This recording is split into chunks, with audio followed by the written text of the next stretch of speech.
суннит менен шиит деп бөлүнбөй бир болбойсуңарбы деп бияктан ошол түшүнүктүү болуп турат. Израилдин ядролук бомбасы бар. Азыр арабтар ушул адам ресурсуна жакшы көңүл бурбагандыгы мына көрүнүп калды.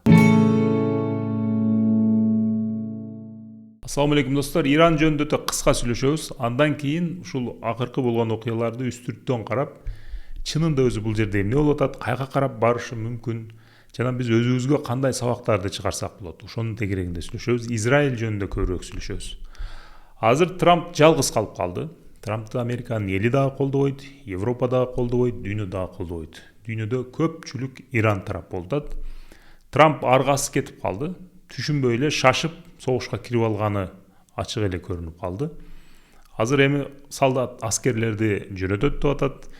Келип Ирандын Ормуз кысыгында жана Перс булуңунда кичинекей маанилүү аралдары бар. Ошолорду алып алганга аракет кылат деп атышат. Бирок аны алгандан кийин эмне кылат? Ал аралдарды канча убакыт кармап тура алат же андан ары кантип алдыга жыла алат? Буну билбейбиз. Себеби Иран өтө даярдыктуу болуп көрүнүп атат ушунун баарына.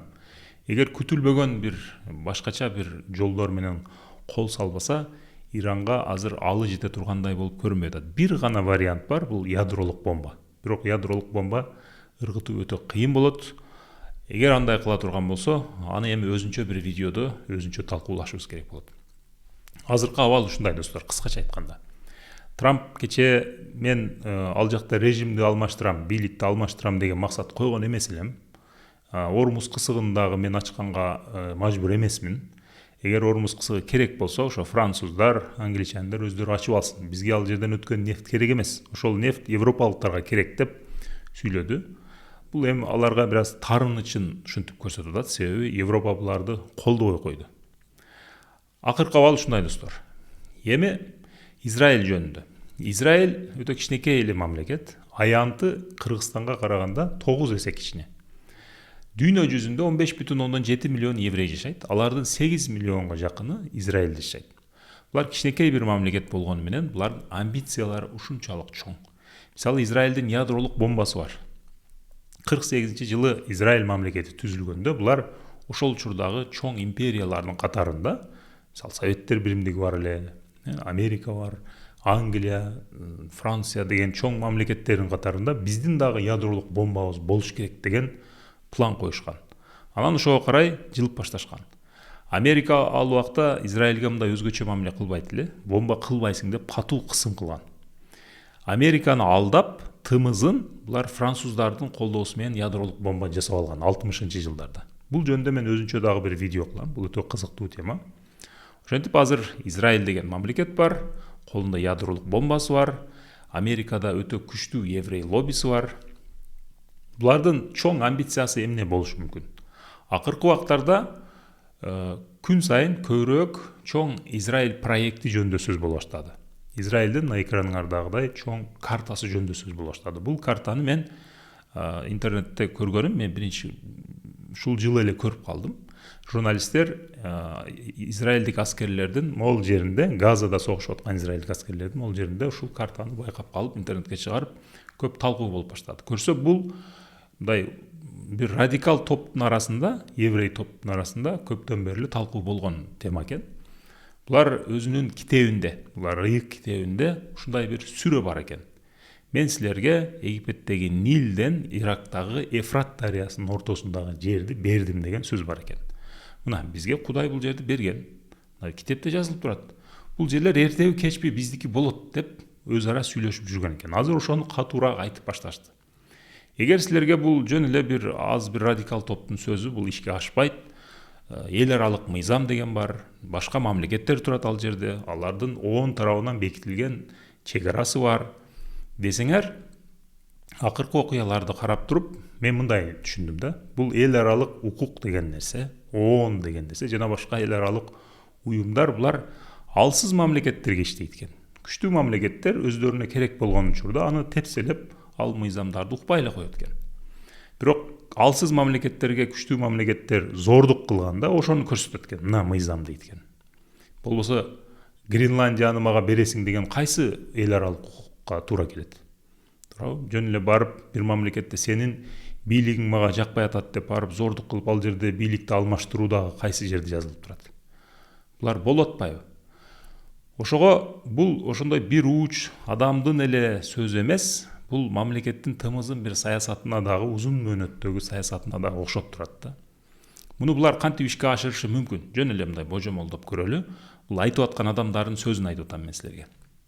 Ошол тегеректеги Израилге душман болгон, бирок күчтүү болгон мамлекеттерди биринчи алысыратыш керек. Иракты ошондой кылышты, Сирияны ошондой кылышты, азыр Иранды ошондой кылганга аракет кылып атат. Эгер Иранга алы жете турган болсо, Түркияга дагы кол салышы мүмкүн деп атышат. Ошол убакыт келгенде элестетип көрсөк, ал учурда ал тегеректе Израилге каршы сүйлөй турган бир дагы мамлекет калбайт. Анда алар мүмкүн мындан дагы чоңураак жерди ээлеп, өздөрүнүн мамлекетин курушу мүмкүн. Ал мамлекеттин ресурс, жердин астынан чыккан ресурс жактан өтө бай болот. Нефть жана газ ошол жерде. Азыр эле Израилдин армиясы күчтүү. Булар технология жактан күчтүү. Ядролук бомбалар бар, ошолорду күчөтөт. Анан мунун үстүнө булар дүйнөдөгү еврейлерди дагы ошол мамлекетке топтосо, адам ресурсу жактан дагы өтө күчтүү бир мамлекет болот. Акыркы технологияларды дагы алып келсе, айрыкча жасалма интеллект алып келсе, бул мамлекет өтө күчтүү болот дагы. Бул мамлекетти дүйнөдөгү башка мамлекеттер таанып, булар менен дипломатиялык мамиле кылганга аргасыз болот. Бул жаңы реалдуулук болот, достор. Ушул жерде бир маанилүү сабакты чыгарышыбыз керек. Адам ресурсу. Булар адам ресурсу жактан өтө бай болот. Жердин астындагы ресурс дагы болот, бирок адам ресурсу жактан өтө бай болот. Азыр арабтар ушул адам ресурсуна жакшы көңүл бурбагандыгы мына көрүнүп калды. Туурабы? Израиль көңүл бурат экен. Алар армияны күчөтүптүр, адам ресурсун күчөтүптүр, билимге, технологияга көп көңүл буруптур. Иран дагы армиясын күчөтүптүр. Ошончо санкциянын астында жашаганына карабай, бирок эң алсыз болуп көрүнгөн араб мамлекеттери болот. Себеби мамлекеттүүлүккө жакшы көңүл бурган эмес, армияга, адам ресурсуна көңүл бурган эмес. Жердин астынан чыккан ресурсту карап отура берген да. Чоң бийик имараттарды куруп атышат, кооз шаарларды куруп атышат, бирок ал жетишсиз экен. Ушул биздин биринчи сабагыбыз болуш керек. Эми азыр кандай кылып атат? Ошол максатына жетүү үчүн булар эмне кылышы мүмкүн? Эмне көрүнүп атат? Мүмкүн болушунча ошол регионду хаоско салыш керек. Мүмкүн болушунча аларды бири-бирине салыш керек. Шиитти суннитке салыш керек, күрттү перске салыш керек, түрктү күрткө салыш керек. Ошентип алар канчалык бөлүнүп, канчалык бири-бири менен согушса, булардын планын ишке ашыруу ошончо оңой болот. Булар өздөрү эле ишти бүтүрүп коет. Азыр мына суннит менен шииттин согушу башталайын деп турат. Мен согуш башталган учурда Ирандын картасын карап, ал жерде көп улут бар экен. Азерлер, арабтар, күрттөр, түркмөндөр жана башкалар бар экен. Буларды бири-бирине салып, ички согуш баштап жеңет окшойт деп ойлодум эле. Жакшы, Иран бир муштум болуп турат, Ирандын эли. Бул биздин экинчи сабагыбыз болуш керек да. Мына карасаңар, биз бияктан карап туруп айтып атабыз. Суннит менен шиит деп бөлүнбөй бир болбойсуңарбы деп бияктан ошол түшүнүктүү эле болуп турат. Бирок андай боло албай атышат да. Биримдик болгон жерде мамлекет күчтүү болот, эл күчтүү болот, душмандын алы жетпейт. Биз дагы уруу болуп бөлүнгөндү, регион болуп бөлүнгөндү жакшы көргөн элбиз. Биз ошондой бөлүнгөн элбиз. Ушуну токтотуш керек, ушуну жыйыштырыш керек дагы. Бир эл болуш керек. Бир уруудун эмесин сүйлөй бербей, кыргыз деп бириктиш керек. Себеби бизде дагы суу ресурсу бар. Мүмкүн келечекте ушул суу ресурсунун дагы башка бир күчтөрдүн көзүнө кызыгып калат биздин суу ресурсубузга. Биздики эл бир коюп экиге бөлүп ресурсубузду алып алышы мүмкүн. Биз ошон үчүн бир муштум болуп, бир эл болуп, ушул жерден туура сабак чыгарышыбыз керек. Эми Израиль бул иштерди өзү кыла албайт. Салыштырмалуу күчтүү өлкө, бирок Иранга алы жетпейт. Анын үчүн бул кандай кылып атат? Америка империясын булдозер кылып колдонуп атат да. Бир жерде үй курардан алдын ал жерди тегиздеш керек. Американы алып келип өзүнүн регионун түздүп атат. Америка мамлекети, империясы тарыхта мындай чоң мамлекет, күчтүү империя болгон эмес. Рим империясы, Византия империясы, Осман империясы, ошолордун эч бири мынчалык күчтүү болгон эмес. Бирок ушундай болгону менен акыркы бир 60-жылдардан тартып булар өзүнүн мамлекетин өзүнүн колунан чыгарып жүрүшкөн. Ал жерде көпчүлүк чечимдер Американын кызыкчылыгын биринчи орунга коюп, кабыл алынбайт. Ал жакта еврей лоббиси бар, өтө күчтүү лобби бар. Азыр менин байкоом боюнча ошол еврейлер ал жакта туулуп өскөнү менен алардын жүрөгүндөгү чыныгы мекени Израиль да. Мисалы бизден деле бир мигрант башка бир жака кетсе, ал жерде көп жыл жашаганы менен баары бир анын жүрөгүндө Кыргызстан бойдон кала берет да, туурабы? Мекени Кыргызстан болот. Ошондой эле булардын чыныгы мекени Израиль болгону көрүнүп турат. Алар ошол өзүнүн мекени үчүн Американы колдонуп атышат дагы. Кээ бир учурларда Израилдин кызыкчылыгын өйдө коюп коюп атат дагы, Америкага зыян берип атат. Ал жерде бир президент отурат, бирок ал президенттер көбүнчө кукла. Алар башкара албай атат, булар башкарып атат. Ошентип мисалы азыр Иранга Американын согуш ачканы Иранга чоң зыян берип атат, экономикалык жактан өтө чоң зыян берип атат. Бирок ошол кадамга барды да. Бул мындай кылбаш керек эле, эгер Американы биринчи орунга койгондо бул согушка кирбеш керек эле. Бирок ушундай чечимдерди кабыл алдырып атып, Америка империясындагы мындай түбүнө жетейин деп калды. Менимче азыр Американын эли ойгонбосо, өздөрүнүн контролду өзүнүн колуна албаса, бул империя билбейм, алдыбыздагы 10 жыл, 20 жылда кулашы мүмкүн. Ушундай бир абалда турган учур достор.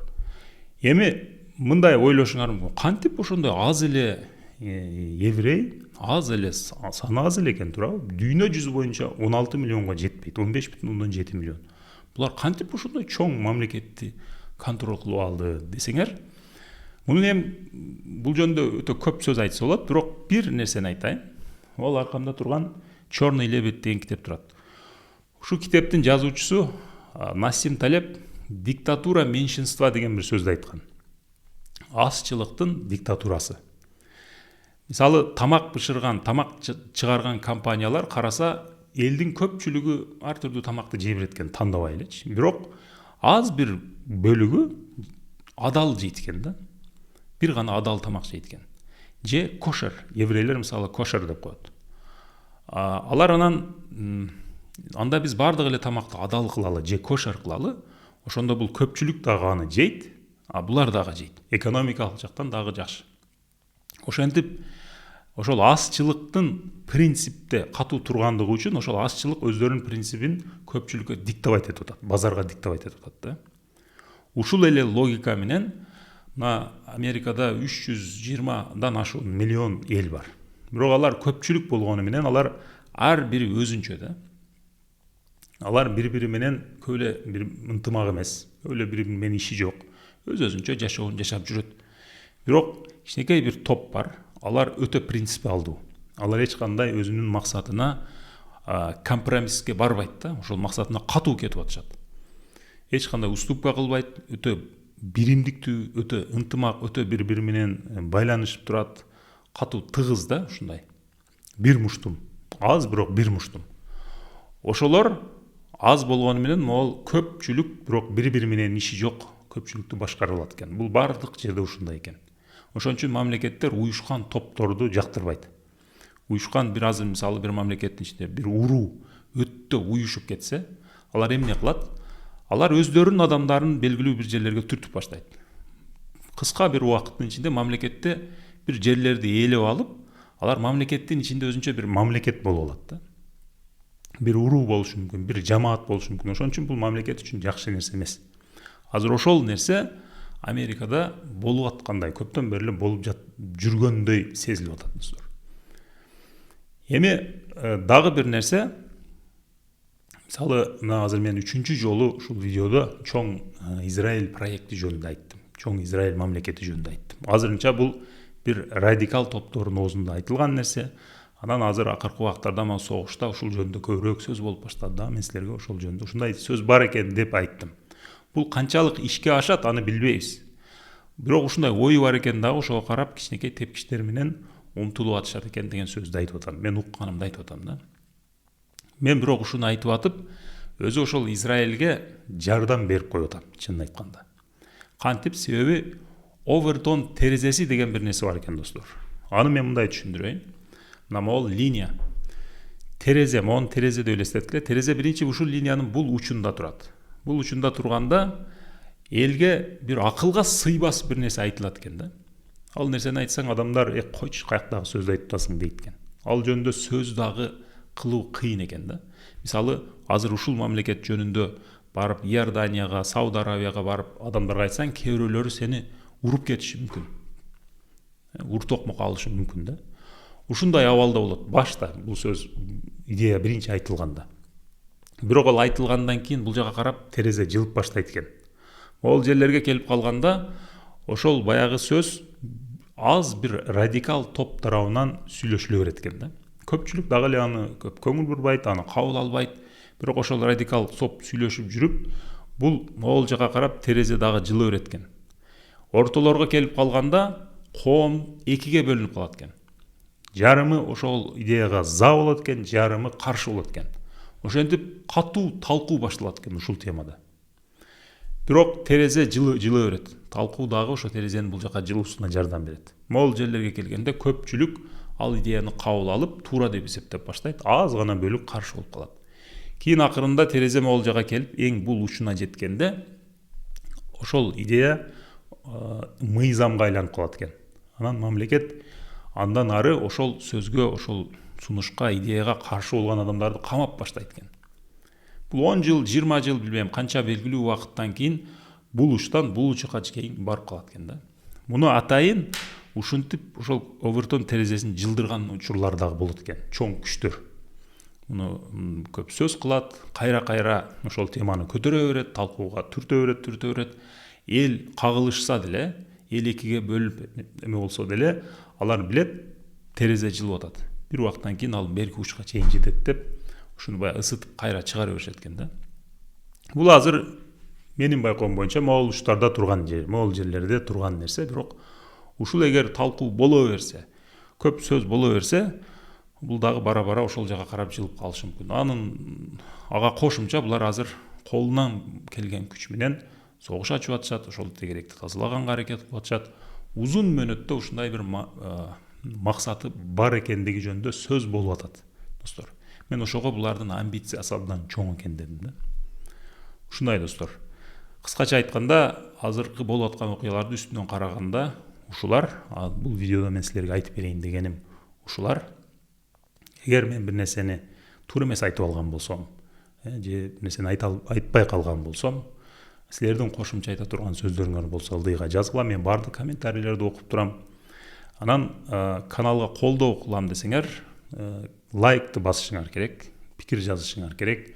Бул видеонун шилтемесин алып WhatsApp группаларга жөнөтүшүңөр керек. Ошондо алгоритм адамдарга бул видео жагып атыптыр дейт дагы, көбүрөөк адамдарга көрсөтүп баштайт. Ошентип силер каналга колдоо көрсөткөн болосуңар. Кыскача ушундай, достор. Анда кийинки видеолордо жолукканча аман болгула.